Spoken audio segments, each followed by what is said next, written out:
अस्सलाम वालेकुम एवरीवन, कैसे हैं आप सब। 10th class mathematics prelim paper आप लोगों का कंडक्ट किया गया था। मैंने आपको कॉम्प्रिहेंसिव पेपर दिया और कहा कि आप इसको कीजिए। जो बच्चा जो है वो 5:30 बजे से पहले इसको शेयर कर देगा, इंशाल्लाह इसका पेपर चेक हो जाएगा। बेटा, जिन बच्चों का नहीं हो सका चेक, रिज़ल्ट देने लगी हूँ आज आप लोगों को, तो बेटा गौर से मेरी बात सुनिएगा। मेरी किसी से ज़ाती दुश्मनी नहीं है, आप लोगों को रूल्स फॉलो करने थे, क्योंकि आपको पता है कि ये ऑफिशियल नंबर है। अगर आप मेरे नंबर पे मुझे अपना पेपर सबमिट करवाते तो बेटा मैं कैसे चेक करूँगी, आप मुझे बताइए। ये तो ऑफिशियल नंबर है, हर 2 मिनट बाद 10 बच्चों के मैसेज आते हैं कि मिस मुझे ग्रुप में ऐड कर दें, मिस मुझे एक वाला गेस्ट पेपर दे दें। चैट जो है वो आप लोगों की बहुत नीचे चली जाती है। जिन बच्चों के नेम्स मेरे पास ऐड हैं या जो हमारे ग्रुप्स के बच्चे, ज़ाहिर है उनका तो नंबर ऐड हो जाएगा, मतलब सेव होता है, तो उनको पता चल जाएगा कि उनका पेपर सबमिट हुआ है। बाकी और बच्चे जिनका नेम सेव नहीं है, जो मेरे चैनल से आए हैं या फेसबुक से आए हैं, बेटा अब आप लोगों के पेपर्स जो है 5-6 बच्चियों के पेपर ऐसे थे जो मेरी नज़र में आए, चेक हो गए। जैसे इसके कुलसूम आमिर थी, हफ्सा अली थी, जैन राहिम थे, वजिया हैं और सबा जैन और सिद्रा खान है। ये आई थिंक बाद के बच्चे थे और ये बच्चे मेरे पास ज़ाहिर ऐड नहीं है, इसलिए मुझे इनके नाम मैंने इनके PDF से लिए हैं, तो इनका भी मैं आप लोगों को बताती चलूँगी जो इनका रिज़ल्ट आया है बच्चे। और इसके अलावा जो हमारे ग्रुप के बच्चे हैं उनका भी सबका आपको रिजल्ट इस वीडियो पे मिलेगा। लेकिन इससे पहले हम आ जाते हैं बेटा, अपने MCQs पर। और पहले चलें एक और बात बता दूं, मैंने आपको यहाँ पे सारी इंस्ट्रक्शन दी थी लेकिन बच्चों ने इसको फॉलो नहीं किया। पेपर प्रेजेंटेशन की एक वीडियो मैंने इससे पहले अपलोड की है, चैनल पर जाकर ज़रूर देखें कि आपने पेपर को किस तरीके से अटैम्प्ट करना है। मैथ का पेपर और पेपर्स के मुकाबले में थोड़ा डिफरेंट होता है, इसको अटैम्प्ट करने का तरीका क्या होता है। सेक्शन 1 अगर किया है तो 20 के नीचे ही करना है, अगर नहीं आता फ़िलहाल उसकी जगह छोड़ दें, लेकिन उसका एक पेज छोड़ें, बाद में उसको उसकी जगह सॉल्व करना। ये नहीं कि एक इस पेपर पे कर लिया, देखो एक यहाँ पर क्वेश्चन आपने किया, एक क्वेश्चन नंबर 1 यहाँ किया और उसका B पार्ट सबसे लास्ट में जाके कर रहे हैं, तो वो कैंसिल हो जाएगा, याद रखिएगा मेरी ये बात। अच्छा जी, आ जाते हैं आगे। सारी इंस्ट्रक्शन यहाँ लिखी थी, हम आप छोटे बच्चे तो हैं नहीं कि मैं आपको पढ़ के सुनाऊंगी सारी बातें, लेकिन फिर भी आप लोगों ने टाइम मैनेज सही नहीं किया और आगे जिन बच्चों ने किया उनका रिजल्ट आप लोगों के सामने है। ठीक है जी, तो ज़रूर पढ़ लिया करें, आपको काफ़ी कुछ लिखा है तो कुछ फ़ायदे के लिए ही लिखा होगा। ठीक है जी, आ जाते हैं उस्तानी जी कोचिंग, जैसे कि आपको नज़र आ रहा है यहाँ पे। आपके पास जो है 30 MCQs थे जो आपने अटैम्प्ट करने थे और 1 नंबर का आपके पास एक था, आपने इसको कॉपी में लिखना नहीं था। बहुत सारे बच्चों ने इसको पूरा उतारा हुआ था, मुझे बड़ा गुस्सा आया उस टाइम पे, लेकिन मैं क्या करती, लेकिन बस। अच्छा जी, आइए, सबसे मेन गलती मैं जिन जिन बच्चों का नाम लेके यहाँ बताऊँगी उन बच्चों को बताती चलूँगी। आप लोग ने यहाँ पे देखें बेटा, क्योंकि अब मेरे पास इतना टाइम नहीं है कि पर्सनली आप लोगों को मैं बताऊं कि आपकी मिस्टेक क्या थी। मैंने एक बच्चे की जो मिस्टेक थी उसको उसकी नंबरिंग के बराबर में मैंने जो है वो एक कॉपी कर लिया था, ताकि अगर बच्चा मुझसे पूछेगा कि बस मेरे 60 नंबर क्यों आए हैं तो मैं उसको बताऊंगी कि उसकी मिस्टेक क्या है। तो मैंने ये आप लोगों के पेपर्स बहुत मेहनत से चेक किए हैं बच्चे, बहुत टाइम लगा मुझे इसे, क्योंकि कॉपी सामने होती है, इस पर चेक करना और इसको मोबाइल के ज़रिए PDF पर चेक करना बेटा बहुत मुश्किल हो जाता है, आपको पता है। मोबाइल से चीज़ को चेक करना और वैसे काफ़ी फ़र्क होता है। ठीक है, उम्मीद करती हूँ आप मेरी बात समझ रहे होंगे।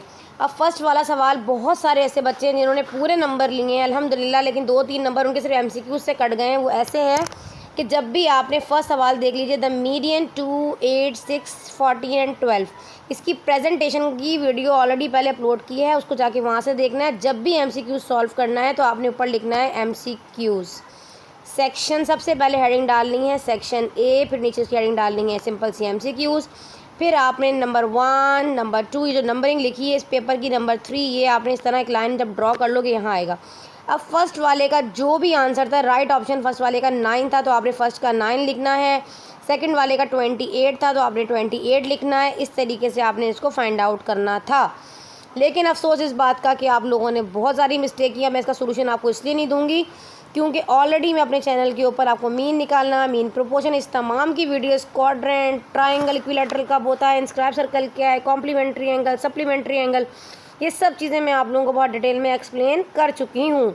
आ जाते हैं फर्स्ट सवाल है मीडियन का। एक मैं आपको बताऊँ, बच्चों ने जो इन्होंने मीडियन कहा है 8 क्यों wrong, 7 wrong, 6 wrong, 9 is the right answer. क्यों? जब भी आपने मीडियन फाइंड आउट करना होता है, आपको नज़र आ रहा है कि ये अनग्रुप डेटा है, जैसा कि आपको यहाँ नज़र आया है 2, 8, 6, 10, 14 एंड 12। बच्चों ने, करने वालों ने क्या किया, आप याद रखें, हमेशा तकरीबन 80% बच्चे यही मिस्टेक करते हैं। मैंने आपको मीडियन निकालने का तरीका बताया था कि यहाँ से कट करें, यहाँ से कट करें, यहाँ से कट करें, यहाँ से कट करें, यहाँ से कट करें, यहाँ से कट करें। बीच में तो कुछ भी नहीं है। बच्चों ने लिख दिया 0 नन ऑफ दिस, ये भी गलत हो गया। दूसरा तरीका मैं आपको बताऊं किसी और बच्चों ने कैसे किया, फॉर एग्जांपल दोबारा लिख के बताऊंगी ताकि आप लोगों के सारे कॉन्सेप्ट आज यहाँ क्लियर हो जाएं। आज के बाद आप लोग मीडियन निकालना कभी भूलें नहीं। सेकंड मिस्टेक बच्चों की क्या थी, बच्चे डेटा आपके पास इवन फार्मूला लगा के रफ वर्क में किया हुआ अजीब तरीके से चलें जी, आपकी मान लिया। सिंपल सी बात है, 2 यहाँ से निकाले, 2 यहाँ से निकाले, एक यहाँ से निकाले, एक यहाँ से नहीं निकल रहा है, इन दोनों को प्लस किया है बच्चों ने और डिवाइड कर दिया 2 से। ये वाला तरीका ठीक था, लेकिन ये भी आंसर इस तरह क्यों गलत आएगा, 16/2, 2 1 2 2 8 बच्चों ने इस तरह किया, ये भी आपका सवाल जो है क्या है, रॉन्ग है। राइट ऑप्शन क्या होगा मैं आपको दोबारा बताऊं, 2 8 6 10 14 एंड 12। सबसे पहला स्टेप असेंडिंग एक्स होता है। असेंडिंग एक्स क्यों होता है, असेंडिंग ऑर्डर में लिखना पड़ता है, डेटा को अरेंज करना पड़ता है। अरेंज करने के मुताबिक फर्स्ट ऑप्शन इज 2 6 8 10 12 एंड 14, ऐसे करना था। सबसे पहले बच्चों ने इसको अरेंज नहीं किया। सबसे बड़ी मिस्टेक आपकी ये थी कि आपने इसको पहले अरेंज करना था, फिर आपने देखो यहाँ से कट किया 2, यहाँ से किया 14, यहाँ से 12, यहाँ से 6, अब 10 + 8 कर लो तो होता है 18 और डिवाइड कर दो 2 से, तो 2 1 = 2, 2 9 = 18, 9 option is the right answer. जब भी मीडियन फाइंड आउट करना हो, डेटा आपका अनग्रुप हो, तो आपने क्या करना होता है, असेंडिंग एक्स करना होता है। ये वाली बात मैंने इसलिए बताई है यहाँ पर कि देखने वाले बच्चे अगर इसको देखें तो ज़िंदगी में कभी भूलें नहीं। अब मीन प्रोपोर्शन वगैरह यहीं कराने लगूंगी तो वीडियो बहुत ज़्यादा लेंदी हो जाएगी जनाब। सिर्फ राइट ऑप्शंस बताऊंगी, बाकी अपने पेपर चेक कर लें खुद ही। 9 हो गया जी। फिर आपके पास सेकंड ऑप्शन में 28 आना था। आपको पता है मीन प्रोपोर्शन कैसे निकलता है, जिन बच्चों ने निकाला है गलत मैं कुछ नहीं कह सकती।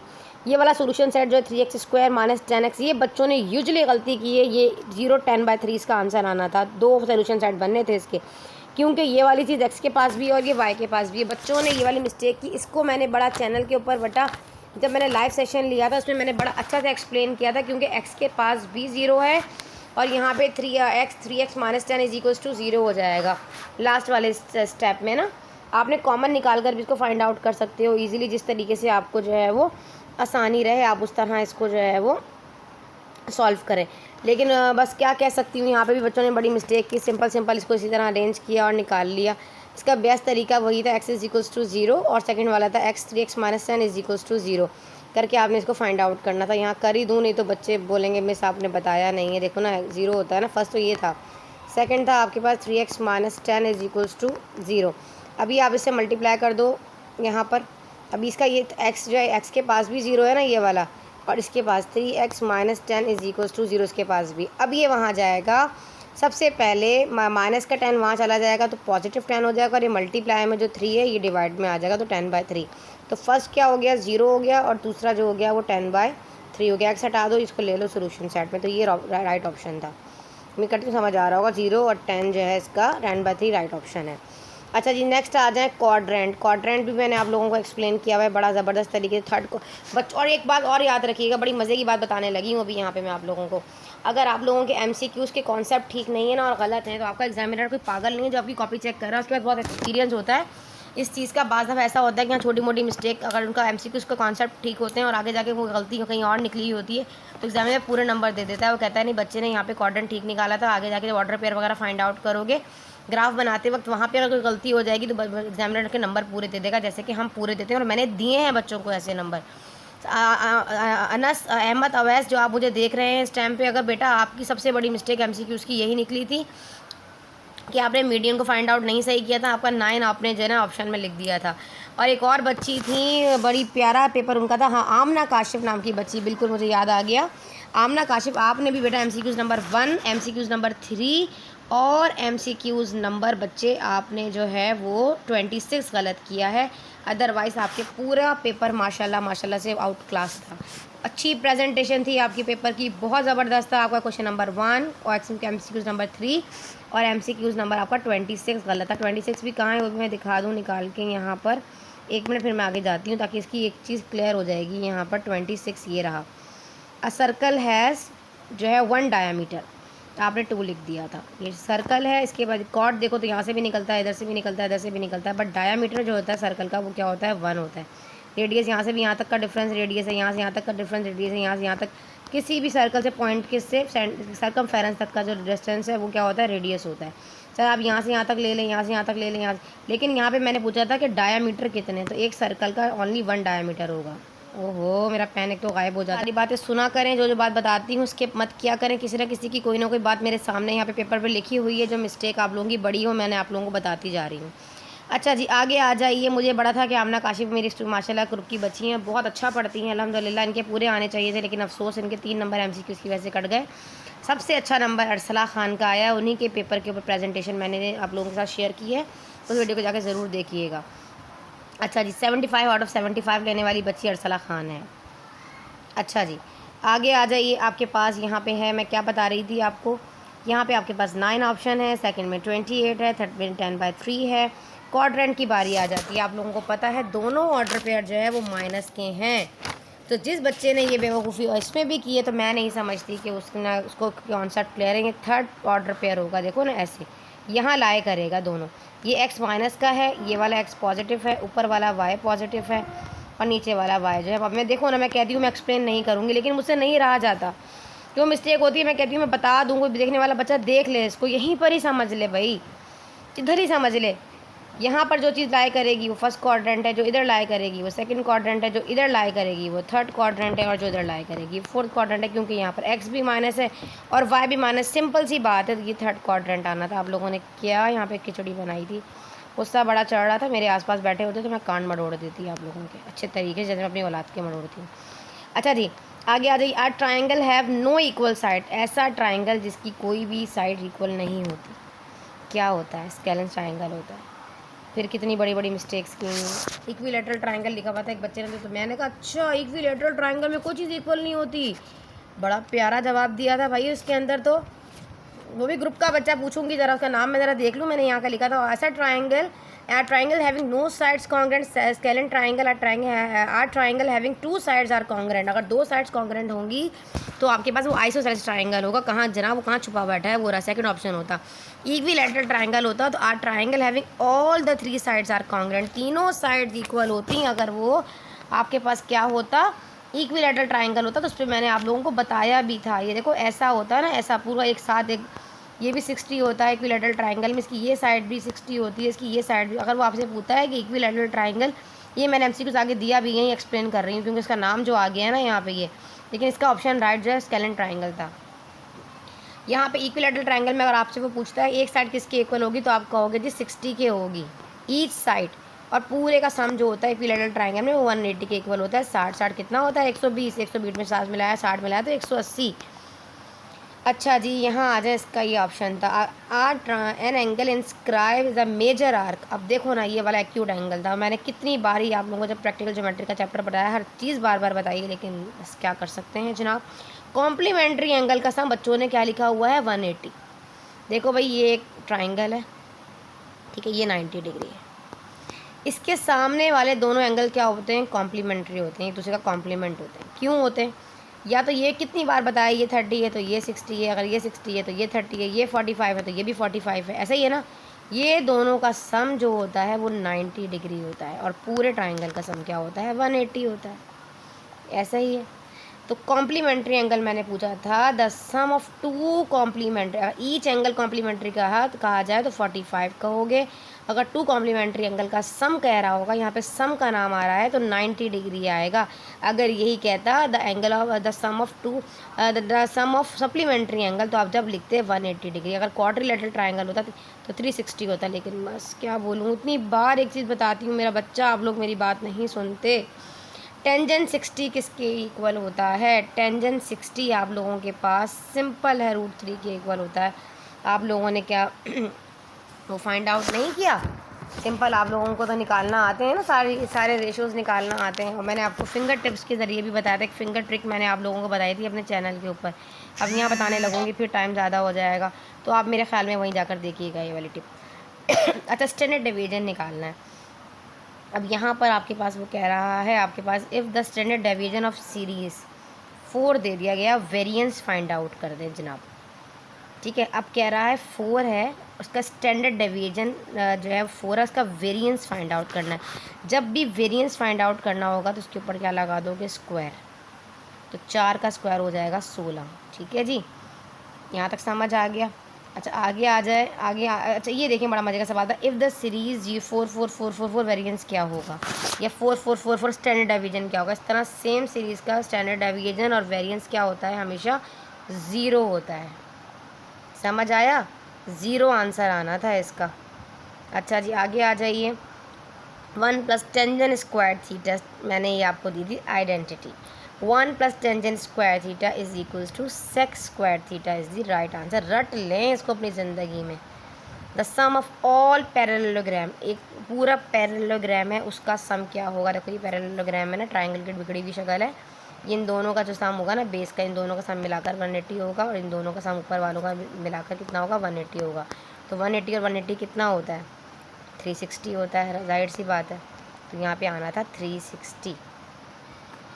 अच्छा जी यहाँ लिख लें आप 360 सेक स्क्वायर थीटा था, यहाँ पे 0 था, ठीक है जी। यहाँ पे आपको 16 था। अच्छा आ जाइए आगे। यहाँ पे 1 माइनस साइन स्क्वायर, इसको मैंने अभी एक्सप्लेन करूँगी। मैंने ट्रिग्नोमेट्री की वीडियो लाइव सेशन लिया, रिकॉर्डेड दिया, वहाँ जाके देखें। 1 माइनस साइन स्क्वायर थीटा बराबर होता है कॉस थीटा के। द सोल्यूशन सेट, जब भी किसी भी चीज़ का सोल्यूशन सेट फाइंड आउट करना है, ये एब्सोल्यूट वैल्यू ऑफ वाई लगा हुआ है।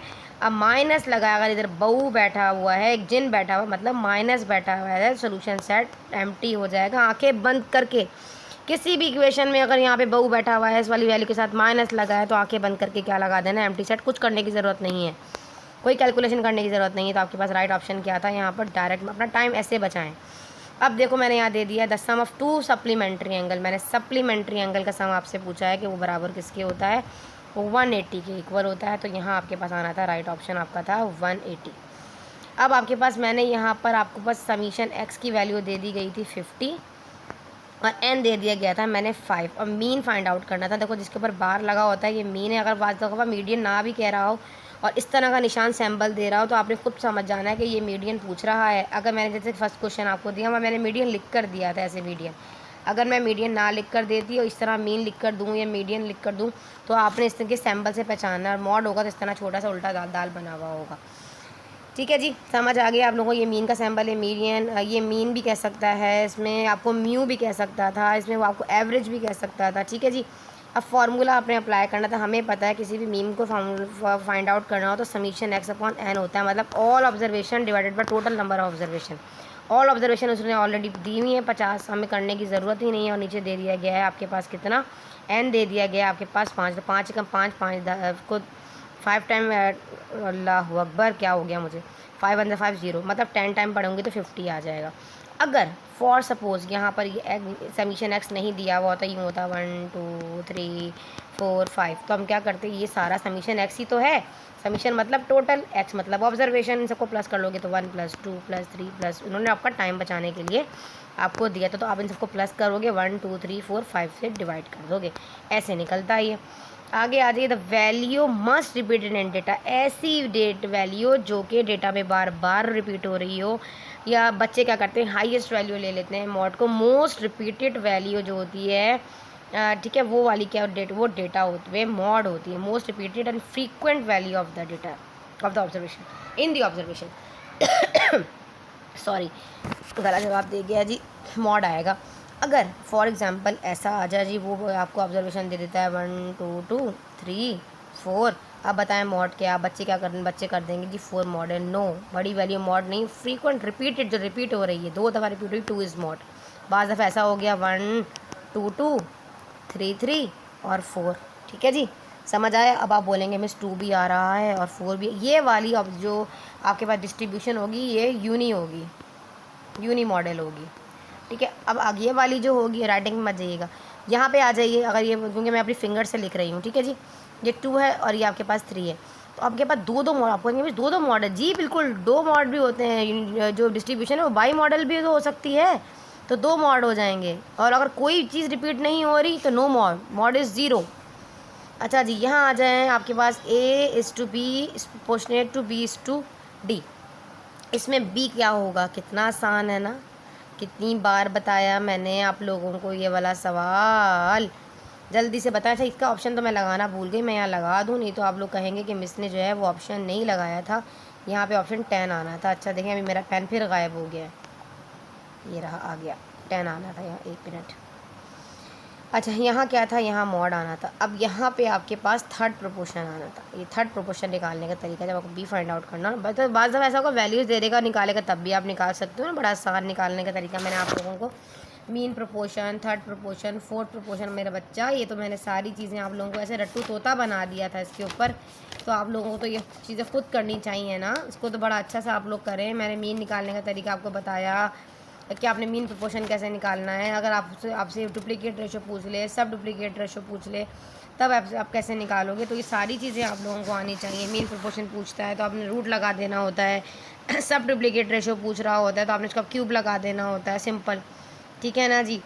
तो ये सारी चीज़ें आप बेटा पुराने वाले लेक्चर्स देखें वेरिएंस की, मैंने बहुत अच्छी पीएसटी जेएसटी के लिए भी कुछ ट्रिक्स बताई थी बच्चों को जब उनके एग्ज़ाम हो रहे थे। तो आपने बेटा उसको फॉलो करना है। आप देख रहे हो वीडियो कितनी लेंथी हो जाती है, तो इसलिए मैं कहती हूँ कि जल्दी जल्दी बढ़ते हैं। If two circles of radii 5 centimetre and 3 centimetre. अच्छा भाई सिंपल यहीं से आ जाओ, उतना पढ़ने की ज़रूरत थी। 2 सेंटीमीटर दिया गया है, एक 5 दिया गया है और एक 3 दिया गया है। डिस्टेंस बिटवीन के सेंटर्स का डिफरेंस होता है। एक का जो सेंटर से यहाँ तक का डिफरेंस 5 है और एक दूसरा वाला जो इसका यहाँ से यहाँ तक का डिफरेंस 3 है। तो इन दोनों को ऐड कर लो, 5 3 हो जाएगा 8। कुछ भी ऑब्जर्वेशन में आ सकता है, इनको प्लस करके निकालना होता है। अच्छा जी, आपके पास है कॉस 40। अच्छा यहाँ पे क्या आंसर आना था, 5 आना था। मैं कहाँ हूँ यहाँ पर, 8 आना था, सॉरी 5 कहाँ से आना था, 5 3 8 होता है। कॉस 45 किसके इक्वल होता है, सिंपल सी बात है, कॉस 45 बराबर होता है 1/√2 के। B option is the right answer. अच्छा जी, आ जाएं आगे। इक्विलेटरल ट्रायंगल, देखें जो ऊपर मैंने चीज़ समझाई वो कह रहा है ईच एंगल किसके इक्वल होगा, तो 60 के इक्वल होगा जनाब। अच्छा जी, आगे आ जाए। An angle measure greater than 90, ऐसा एंगल जो 90 से बड़ा हो, ये है राइट एंगल। यहाँ तक, यहाँ से अगर 90 से के ऊपर 90 है ना, इस तरफ लाई कर रहा है तो वो एक्यूट है, इधर लाई कर रहा है तो वो ऑब्ट्यूज़ है। इससे बड़ा है 180 से, 360 से छोटा है तो रिफ्लेक्स एंगल है, बीच में है तो राइट एंगल है। सारा तो बचपन बच्चों वाला खेल है। मेजर तो आपके पास यहाँ पर क्या आना था, ग्रेटर देन 90 कह रहा है, मतलब 90 से बड़ा, तो मतलब यहाँ कहीं होगा, इस तरह का बनेगा ट्रायंगल। तो ये obtuse angle is the right answer. A circle which passes through all the 3 vertex of a triangle is called circumscribe circle. 1 + cot square theta किसके इक्वल होगा, cosec square theta. Option 1 is the right answer. Tangent 45 1 is the right answer. A circle has only one diameter is 1. The reciprocal of cot theta, cot का reciprocal क्या होगा, tangent theta होगा। इस पर मैंने बड़ा आप लोगों को एक्सप्लेन किया, ट्रिग्नोमेट्री की वीडियोस देखें जाके। A B C are continued proportion है आपके पास, तो यहाँ पर A C is equals to B square आएगा। इस पर भी मैंने आपको डिटेल वीडियोस बताई हैं, जो जो डिटेल वीडियो वहाँ जाकर देखना पड़ेगा। अच्छा, ये वाली प्रॉपर्टी कौन सी होती, ऑल्टरनेटिव प्रॉपर्टी होती है। ये इसका जवाब भी सी ऑप्शन जो है वो राइट था। यहाँ तक समझ आ गया। अब आगे की सारी कहानी मैं आप लोगों को भी एक्सप्लेन नहीं करने वाली, क्योंकि रिजल्ट भी देना है, सब चैनल पे मौजूद है, जाके देख सकते हैं। फर्स्ट आ जाइए, ये वाला मैंने आपको वेरिएशन से दिया था, जबकि वेरिएशन मैंने आप लोगों को नहीं करवाया, लेकिन बोर्ड में तो आएगा ना। आपने मेरा टारगेट पेपर अगर जो है फॉलो किया है तो आपको इसको स्किप अगर कर दिया है तो कोई मसला नहीं, लेकिन इसके अलावा कुछ सवाल मैंने इतने दिए हैं कि आप लोग कर सकते हैं, पेपर आपका ऐसा ही बनकर आएगा। रेशियोज 45 मैंने दिया था, ये देखें ड्राइव करने को दिया था, sine square theta plus cos square theta equals to 115 chapter से है। अच्छा जी, पुरानी बुक जिनके पास है उसके अकॉर्डिंग बता रही हूँ। ये आपका एल्जेब्रिक सेंटेंसेस से मैंने आपको 2 इक्वेशंस दी थी, ये आपने सॉल्व करनी थी, ठीक है। ये करना था या ये करना था, कितना अच्छा पेपर बना के दिया था, हलवा दिया था मैंने पेपर। या तो स्टैंडर्ड डेविएशन इसका फाइंड आउट करें, यहाँ पे आपने वेरिएंस एंड स्टैंडर्ड डेविएशन इसका फाइंड आउट करना है। ऑप्शन जो है आपके पास एक्स भी गिवन है और एक्स स्क्वायर भी गिवन है, आपने सिर्फ फार्मूला पुट करना है, आपने इसके अंदर निकाल लेना है, ठीक है। आ जाइए जनाब, द रिलेशन इंडिपेंडेंट, ये वाला मैंने आपको एलिमिनेशन से दिया था और यहाँ पर बी स्क्वायर आना था। वैसे तो थोड़ा मिस्टेक थी, लेकिन बाद लोगों ने जैसे निकाला, अगर कॉन्सेप्ट क्लियर है, नंबर मैंने पूरे दिए हैं उनको। तो मेरी मिस्टेक होगी तो मैं नंबर दूँगी भाई। मेरी मिस्टेक भी क्या है, टाइपिंग मिस्टेक है। अच्छा जी, यहाँ आ जाएँ। हाँ मेरी मिस्टेक भी है, वैसे मुझे देखना चाहिए था एक दफ़ा करेक्ट, लेकिन नज़रों से इंसान होना, गलती हो जाती है। अच्छा जी, आगे आ जाइए। आपने यहाँ पर क्वाड्रेटिक इक्वेशन फाइंड आउट करनी थी क्वेश्चन नंबर 7 में। यहाँ पे फैक्टराइजेशन मेथड से सॉल्व करना था इसको। फिर ये नंबर ऑफ रेशो 7 टू, ये आपको मैंने अब वेरिएंस से दे दिया था, चैप्टर नंबर आपको 9 से दे दिया था। सोल्यूशन सेट फाइंड आउट करना था इक्वलिटीज़ का, ये भी मैंने आपको सवाल वहाँ से दे दिया था, मज़े का। फिर मैंने ये वाले सवाल में आपको कहा था जी जनाब आप फ्रीक्वेंसी डिस्ट्रीब्यूशन से साइज और इंटरवल वगैरह फाइंड आउट करें। जिनको पेपर यह आता है ना, मैंने समझाया जितना, देखो गायब हो गए जल्दी जल्दी के चक्कर में, कहाँ गए हो। अच्छा जी, यहाँ आ जाओ। यहाँ पे मैंने आपको क्या दिया था जनाब, मैंने सिंपल बार डायग्राम बनाने को दी थी, पेपर में आती नहीं लेकिन वैसे दिल चाह रहा था देने का इसलिए दे दी। ये प्रूफ देखें यहाँ पर, क्योंकि ये मैंने इस पर ना अपने वीडियो, आपको याद होगा ना, मेरे ग्रुप के बच्चे हैं हिस्टोग्राम बनाना बताया था, वो भी एमसी कुछ करके जाएगा, हिस्टोग्राम किसके बिटवीन बनता है, पॉलीगॉन किसके बिटवीन बनता है, फ्रीक्वेंसी डिस्ट्रीब्यूशन बनाना है, और जाइफ लेस देन ग्रेटर देन वगैरह वगैरह जो भी है व्हाटएवर। ये देखिए प्रूफ करना है sign square theta divided by, ये भी मैंने 15 चैप्टर से आपको दिया। 15.3 अगर आपने कर ली, इसका क्वेश्चन नंबर 1 एक सवाल वहाँ से आएगा, तीनों रेशोज़ करके चले जाइए, ट्रिग्नोमेट्री रेशोज़ वहाँ से एक सवाल आ जाएगा, इसके अलावा एक सवाल ग्राफ से आ जाएगा, मीन मीडियन मॉड को ग्रुप डेटा ग्रुप डेटा दोनों से करें, स्टैंडर्ड डिवीजन निकालना, वेरिएंस निकालना सीख लें, क्वाड्रेटिक इक्वेशन को quadratic formula square root method से निकालना सीख लें, जो चीज़ें बताई हैं उसको फॉलो करें, इसके अलावा और कुछ नहीं आने वाला है। अलजेब्रिक सेंटेंसेस जो मैंने एक्सरसाइज के क्वेश्चंस बताए हैं वो फॉलो कर लें, आपका पेपर हो जाएगा इंशाल्लाह अज़्ज़ा वजल। एलिमिनेशन एक चैप्टर है 8.1, उसको तो आपने करना, जो इंपॉर्टेंट सवाल मैंने बताया एक ज़रूर आ जाएगा। उम्मीद करती हूँ समझ आ गया होगा। अब आ जाते हैं डिस्क्रिप्टिव ऑफ सेक्शन सी पे। मैंने आप लोगों को 2 थ्योरम्स दिए थे, करने वाले बच्चों ने बड़ा प्यारा किया है जी जनाब, ये भी आपने करना था, और इसके अलावा मैंने आप लोगों को ये इंस्क्राइब सर्कल वगैरह दिया था, ये भी आप लोगों ने बहुत अच्छा किया है। Direct common tangent find out करने को यहाँ पर दिया था मैंने। इस वाले सवाल में मैंने आपको कहा था construct A B C triangle बनाना है, ए बी 5 है और एंगल बी इतना है, एंगल सी इतना है जी, इसमें से सर्कम भी बनाए हैं, स्क्रैप भी बनाए और ये सब बनाना था। बच्चों ने बोला इतना सारा कुछ छोड़ दिया, अच्छा किया। मैं तो वैसे दे दिया था कि तीनों आने चाहिए अगर कोई करता है तो, क्योंकि मैं चाहती नहीं थी ये वाला बच्चा को ये सवाल करे, अगर मैं चाहती तो मैं एक ही दे देती, मैंने तो जानबूझ के नहीं दिया, मैं भी चालाक हूँ, मुझे पता था, मैंने अच्छी प्रैक्टिस करवाई ही नहीं है। मैंने तो कहा कि ग्राफ करेंगे, आप लोग बच्चों ने ग्राफ किया, ग्राफ बिल्कुल किया आप लोगों ने। और ग्राफ करने के लिए आपको क्या करना था, मिड पॉइंट निकालना था। ग्राफ ओवैस आपके नंबर जो हैं वो ग्राफ में कटे हैं ना, तो आपने स्केल बनाया। अच्छा यहाँ लिख लूँ, एक बच्चे ने जिसने बहुत अच्छा पेपर किया, एक मिस्टेक उसकी एमसीक्यूज में निकली, बाकी ग्राफ से नंबर काट लिए मैंने पूरे। अच्छा जी बेटा, फर्स्ट आने वाला बच्चा जो है वो अरसला खान और तलहा है। तलहा का एक नंबर कम था, थोड़ी सी माइनर मिस्टेक थी जिसकी वजह से मैंने उसको इग्नोर करते हुए 75 दिए हैं। और मैं बेटा आपकी मिस्टेक आपको बता दूंगी, अदरवाइज़ आपका भी पेपर माशाल्लाह आउट क्लास था। सैयद उमर हजवेरी 73, तो फर्स्ट पोजीशन जो है वो अरसला खान की है, सेकंड पोजीशन जो है वो तलहा फर्स्ट अरसला खान और तलहा की है, सेकंड पोजीशन जो है वो सैयद उमर हजवेरी की है, और third position second position Umama की है, और थर्ड पोजीशन जो है वो इस टाइम पर आमना काशिफ की है ग्रुप में। ठीक है जी, 2 बच्चे फर्स्ट आए हैं, 2 सेकंड आए हैं और 1 बच्चा थर्ड आया है, आमना काशिफ।